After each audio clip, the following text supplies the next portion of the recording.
আরজিকর কাণ্ডে সঞ্জয়ের নার্কো টেস্টের অনুমতি পেল না সিবিআই। নার্কো টেস্টের নারাজ চিকিৎসক, ধর্ষণ খুনে অভিযুক্ত সিভিক ভলেন্টিয়ার। টেস্টের জন্য সম্মতি নেই সঞ্জয়ের, তাই সিবিআই এর আবেদন খারিজ। দিনে দুবার ব্যবহার করো স্টপেজ ক্রিম আর নিজেকে রাখো evergreen Keya Seth aromatherapy stoppage cream আর খুঁজে পাও নতুন আমিকে। হিন্দোল দে আমাদের প্রতিনিধি আরো বিস্তারিত বলবেন এই নিয়ে। হিন্দোল, এইটা আমাদের জানাও, কি হলো কোর্টে? শিয়ালদা আদালতে যেটা হলো যে শিয়ালদা আদালত কিন্তু সিবিআই এর যে আবেদন ছিল নার্কো অ্যানালিসিস টেস্ট, সেই টেস্টের আবেদন কিন্তু বাতিল করেছে। কেননা এর পেছনে যেটা বিচারক স্পষ্টত বললেন, দুতরফেরই আইনজীবীরা যারা ছিলেন তাদের সামনে যেটা একটি খাম তিনি খোলেন এবং যে খামের মধ্যে কিন্তু গোপন জবানবন্দি ছিল সঞ্জয় রায় কিন্তু এই নার্কো টেস্টের সম্মতি দেয়নি এবং তিনি যেহেতু সম্মতি দেননি সেক্ষেত্রে কিন্তু কোর্ট কোনোরকমভাবেই তা অনুমতি দিতে পারে না, তেমনটাই কিন্তু বিচারক স্পষ্টত কোর্টের প্রথমে তেমনটাই জানালেন।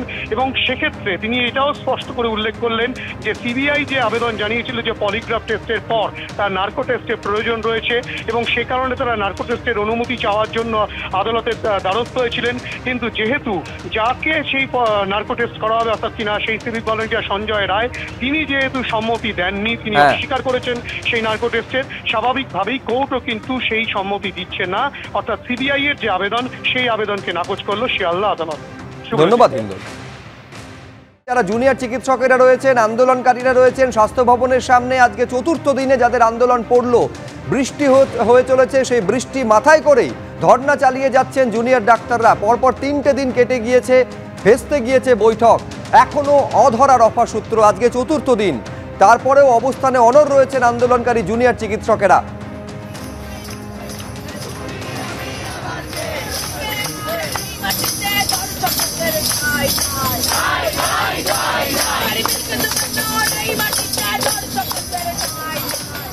গতকালে আপনারা জানেন যে একেবারে একটা প্রস্তাবিত বৈঠক ছিল, এক আন্দোলনকারীদের একটি প্রতিনিধি দল, তারা নবান্ন পর্যন্ত পৌঁছেও গেছিলেন, কিন্তু লাইভ স্ট্রিমিং করাতে হবে, একেবারে নিজেদের বক্তব্যে অনড় ছিলেন আন্দোলনকারীরা। রাজ্য নবান্ন রাজি না হওয়ায় সেই প্রস্তাবিত বৈঠক ভেস্তে গিয়েছে। এই অবস্থায় এই আরজিকর কাণ্ডে এবার রাষ্ট্রপতির হস্তক্ষেপ চেয়ে মেল পাঠালেন, চিঠি লিখলেন এই আন্দোলনকারী জুনিয়র ডাক্তার। আমি সরাসরি ঝিলম করঞ্জায় থেকে আরো বিস্তারিত জানতে চাইবো, অর্থাৎ এইবারে রাষ্ট্রপতি, প্রধানমন্ত্রী, কেন্দ্রীয় স্বাস্থ্যমন্ত্রীর হস্তক্ষেপ তারা দাবি করছেন। কি চাইছেন, চিঠিতে ঠিক কি বলা হয়েছে ওয়েস্ট বেঙ্গল জুনিয়র ডক্টরস ফ্রন্টের তরফে? ঝিলম,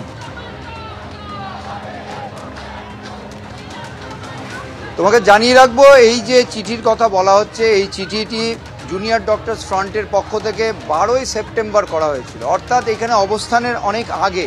ঘটনা ঘটার পর তারা পুরো বিষয়টা জানাতে সবাইকে জানিয়েছিলেন, যোগাযোগ করেছিলেন এবং সেই জায়গা থেকে রাষ্ট্রপতিকেও ইমেল করেছিলেন তারা, উপরাষ্ট্রপতিকে, প্রধানমন্ত্রীকে, সকলকে। এবং রাষ্ট্রপতিকে ইমেলের পাশাপাশি যেটা বিষয় হচ্ছে যে তারা এই মুহূর্তে যেটা চাইছেন যে রাষ্ট্রপতির তরফ থেকে এই বিষয়ে কোনো ইমেল বা জবাব বা প্রতিক্রিয়া, এবং সেই বিষয়টা করা যায় কিনা সেই নিয়েই তারা একটা পথ খুঁজছেন। ফলে এই সময় এই রাষ্ট্রপতি চিঠি দেওয়ার বিষয়টা জানা যাচ্ছে, যদিও এটা অনেক আগে করা হয়েছিল 12 তারিখ নাগাদ। আজকে এই মুহূর্তে তোমাকে জাস্ট দেখাবো যে ঘটনাস্থলে আমরা রয়েছি, অর্থাৎ স্বাস্থ্য ভবনের সামনে যেখানে অবস্থান চলছে সেইখানে দৃশ্যটা দেখো।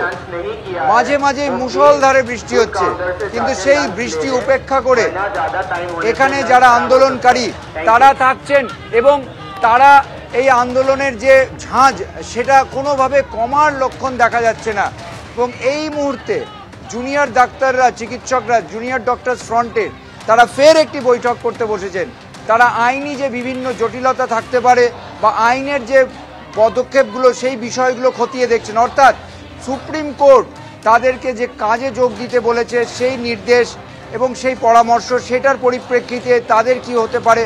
আমরা যেটা জানতে পেরেছি, গতকাল স্বাস্থ্য ভবনের তরফ থেকে সমস্ত মেডিকেল কলেজ এবং হাসপাতালে কতজন জুনিয়র ডাক্তার কাজে যোগ দিয়েছিলেন সেই বিষয়ে একটা তথ্য চাওয়া হয়েছিল এবং দেখা গিয়েছে সেই তথ্য দেখে যে সংখ্যাটা খুবই কম। এবং স্বাস্থ্য ভবনের তরফ থেকে এই মুহূর্তে পরিসংখ্যান তৈরি করা হচ্ছে যে কতজন জয়েন করেছিলেন, কতজন জয়েন করেননি। আইনি জটিলতার বিষয়গুলোও আছে, সমস্ত দিক নিয়েই জুনিয়র ডাক্তাররা জেনারেল বডি বৈঠক করছেন, কিছুক্ষণ পরে বৈঠক একেবারে সেই জেনারেল বডি বৈঠকের পর তারা কি সিদ্ধান্ত নেন সেদিকে নজর থাকবে। কিন্তু গতকাল একেবারে রাজ্যবাসী তাকিয়েছিলেন, যেখান থেকে এই জটিলতার অবসান হতে পারে একটা সম্ভাবনা তৈরি হয়েছিল গতকাল নবান্নে প্রস্তাবিত বৈঠককে কেন্দ্র করে। কিন্তু লাইভ স্ট্রিমিং করাতে হবে এই দাবিতে অনড় থাকায় শেষ পর্যন্ত ভেস্তে গিয়েছে বৈঠক। এই প্রস্তাবিত বৈঠকে লাইভ স্ট্রিমিং এর অনুমতি নবান্ন দেয়নি। তা নিয়ে কি বলছেন জুনিয়র ডাক্তাররা, দেখুন। আমরা সবসময় সদর্থক আলোচনাই চাইছি, যাতে আমরা এই ধরনের যে অচলাবস্থা চলছে সেটা কাটিয়ে আমরাও চাই রোগী পরিষেবার দিকে ফিরে যেতে। কারণ আমরা যে এখানে এত 34-35 দিন বসে আছি, সেখান থেকে আমরা নিজেরা তো ট্রেনি, আমরা যে শিক্ষাটা পাই পেশেন্টদের পরিষেবা করে, আমরা নিজেরা পরিষেবা দিয়ে আমরা নিজেরা শিখতে পারি, সেই শিক্ষাটা থেকেও আমরা বঞ্চিত হচ্ছি। আমরা আন্তরিকভাবে চাইছি কাজে ফিরতে, কিন্তু আমরা যে আলোচনার জায়গাটায় যাবার চেষ্টা করছিলাম সেই জায়গাতে কিন্তু প্রশাসন মানতে রাজি হচ্ছে না। লাইভ স্ট্রিমিংয়ের যে ব্যাপারটা সেটা তো প্রথম থেকেই করা দরকার ছিল, কারণ লাইভ স্ট্রিমিং না হলে স্বচ্ছতাটা থাকবে কি করে, সবাই আমরা কি আলোচনা করছি সেটা বুঝতে পারবে। তো সেটা যেহেতু হয়নি তাই বৈঠক ভেস্তে গেল। আজ দেখি প্রশাসন কি সিদ্ধান্ত নেয়, আমরা তো আলোচনা করার জন্য সবসময় রাজি আছি। লাইভ স্ট্রিমিং সব জায়গাতেই হচ্ছে, ইভেন সুপ্রিম কোর্টের যেটা ম্যাটার চলছে সেটাও লাইভ স্ট্রিমিং হচ্ছে। এছাড়াও অনেক যত প্রশাসনিক যত মিটিং হচ্ছে সেগুলোও লাইভ স্ট্রিমিং হচ্ছে। আমরা যে দাবিটা করছি, যে 5 দফা দাবি রেখেছিলাম, সেটা অভয়ের এই কেসের সাথে যথেষ্ট লিঙ্ক আছে, সেই জন্যই আমরা ওই 5 দফা দাবি রেখেছি। এবার সেটার জন্য যে মাননীয় মুখ্যমন্ত্রী যে ডিসিশন নেবেন বা যা ডিসকাস করবেন সেটা যাতে সবাই জানতে পারে, সেই জন্যই আমরা সেই সুবিচারের দিকে আমরা গেছিলাম। তো দেখা যাক। এবার জুনিয়র ডাক্তারদের উদ্দেশ্যে বাবুল সুপ্রিয় কি বলছেন, দেখুন।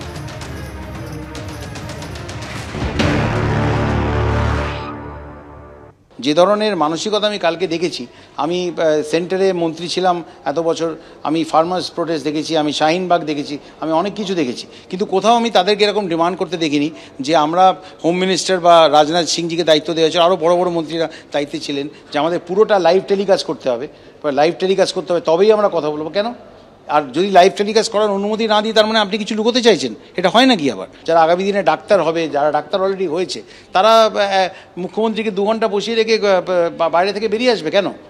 আপনারা প্রিকন্ডিশন দিয়ে, আমার মনে আছে কেন্দ্রীয় সরকার পরিষ্কার বলেছিল যে কোনো প্রিকন্ডিশন দিয়ে কখনো আপনার হতে পারে না, আলোচনা হতে পারে না।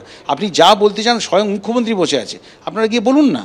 আপনাদের বলতে অসুবিধে কী আছে? আপনাদের এতটাই ইগো যে আপনারা একটা পয়েন্টে যে এটা লাইভ টেলিকাস্ট করতে হবে, সব কিছু পাবলিক ডোমেনে ডাইরেক্টলি হতে হবে, তার কি মানে আছে? ডাক্তারদের কথা যেমন আমরা শুনবো, মাননীয় মুখ্যমন্ত্রী যখন নিজে শুনবেন, তেমনি মুখ্যমন্ত্রী কি বলতে চাইছেন তার দিক থেকে সেটাও আপনাকে শুনতে। আপনারা সকালে বলবেন যে মুখ্যমন্ত্রী পদত্যাগ করুন, আবার বিকেলে বলবেন মুখ্যমন্ত্রীর সঙ্গে দেখা করতে চান।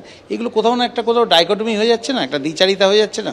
আমার 2টি মেয়ে, আমি জাস্টিস চাই না, কিন্তু আমি এখন কিচ্ছু না করে, আমি মিনিস্ট্রিতে না গিয়ে, এত লোক কাজ করছে তাদের সব কিছু বন্ধ করে দিয়ে, কোনো ফাইল না ছেড়ে আমি গিয়ে একটা জায়গায় বসে থাকবো এবং ধরে থাকবো যে আমি আমার বসের সঙ্গে আলোচনাই করবো না। তাতে কি কোনো প্রবলেমের সলিউশন আছে?